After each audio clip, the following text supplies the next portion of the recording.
Génération identitaire face à la justice. Après 5 ans de bataille judiciaire, le mouvement et ses leaders seront jugés vendredi. Le tribunal correctionnel de Poitiers leur reproche d'avoir tenu des propos qualifiés de racistes sur le chantier d'une mosquée à Buxerolles dans la Vienne. La question de la liberté d'expression est une fois de plus battue en brèche. Pierre Bergerot.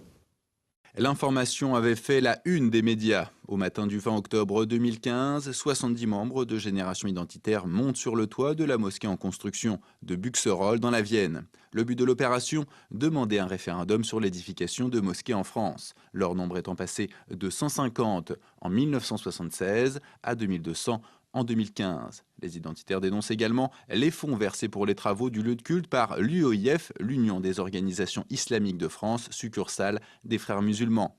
L'UOIF, renommée depuis les musulmans de France, ayant été classée organisation terroriste par les Émirats arabes unis en 2014. Des slogans du type « Gaulois, réveille-toi »,« Pas de mosquée chez toi » ou encore « Poitiers, ni kebab, ni mosquée » sont affichés sur des banderoles.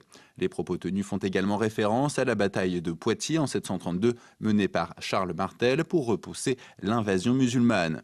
Pour le juge d'instruction, ces propos constituent une provocation à la haine raciale ou à la violence. Les identitaires sont aussi poursuivis pour avoir dégradé les tapis de prière utilisés par les fidèles alors que la mosquée n'a pas encore été inaugurée.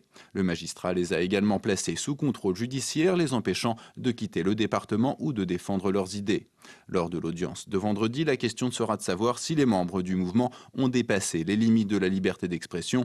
Pour Damien Rieux, 28 ans, ancien porte-parole de Génération Identitaire, ce procès politique vise à museler l'opinion sur l'islam en France.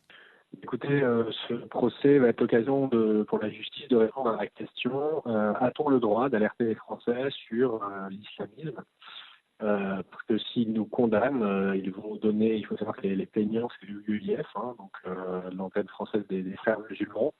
Les frères musulmans, une organisation classée terroriste dans de nombreux pays. Donc si nous sommes condamnés, la justice donnera raison à l'UEIF, donc une organisation islamiste. Donc, ce qui serait très grave pour tous ceux qui combattent l'islamisme, tous ceux qui en sont victimes.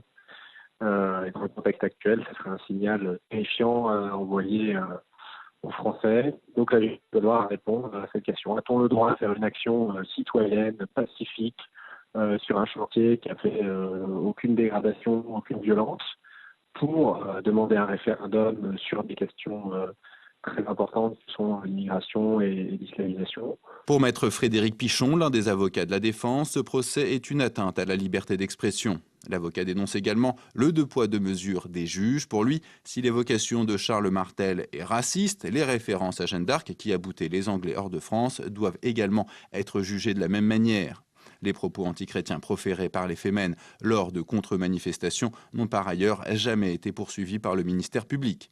De son côté, l'organisation Musulmans de France demande que Génération Identitaire cesse de relier le terrorisme avec la communauté musulmane française et attend des juges qu'ils montrent l'exemple.